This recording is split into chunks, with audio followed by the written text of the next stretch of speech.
Assalamu alaikum wa rahmatullahi wa barakatuhu. A ranar 8 ga wata ita ce ranar da alhazai suke shiryawa don su tafi Mina, ita ce ake ce da ita yawmut tarwiya.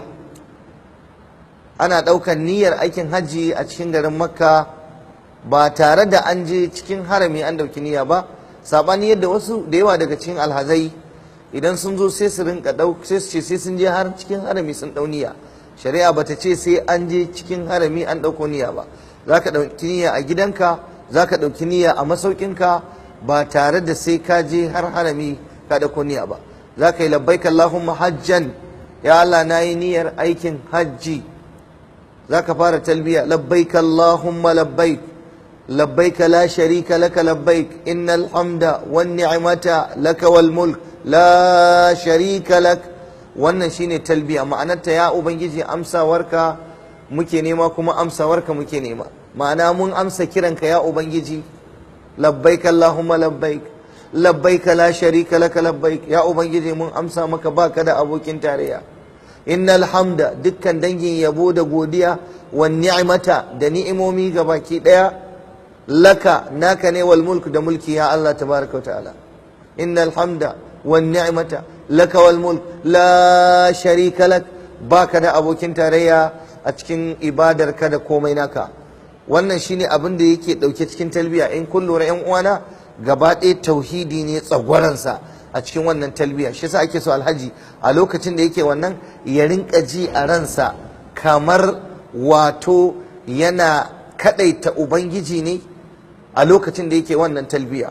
So za a tafi, alhazai su kiyaye, akwai waɗanda suke yin gaggawa suna tafiya Mina tun kafin ranar da manzo Allah ya ce a tafi Mina.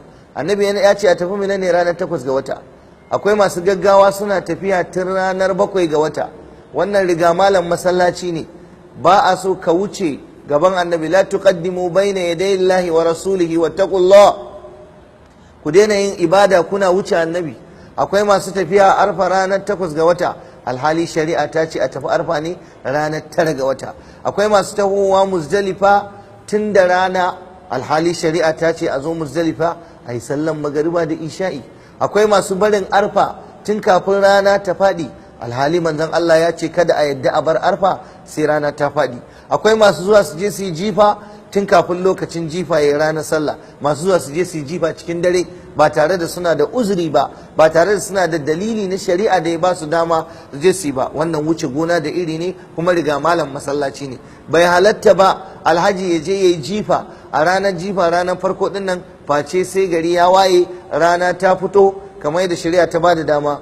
Wanda ya je ya yi jifa a cikin dare lokacin jifa bai yi ba, ya saba wa annabi sallallahu alaihi wasallama, kuma annabi ya ce khudu anni manasikakum. Bai halatta ba ku je ku yi ainihin wato jifa na ranar 11, 12 ko zuwa 13 da ake yi alhali rana ba ta yi zawali ba. Akwai waɗanda suke tafiya suna yin sallah asubahi su je su yi jifan su dawo. Wannan duka gaggawa ce da wuce gona da iri. So wajibi ne ga hukumomin alhazai ku ɗora alhazanku akan bin sunna, ku ɗora alhazanku akan yin abin da annabi ya ce a yi a cikin aikin hajji. Ba a yin ra'ayi, ba a yin son zuciya. Ku yi ƙoƙari ku yi aikin ku irin wadda manzon Allah ya ce a yi, to da wannan ne za mu samu cikakken lada na bin Allah da bin manzon Allah sallallahu alaihi wasallam. Wassalamu alaikum wa rahmatullahi.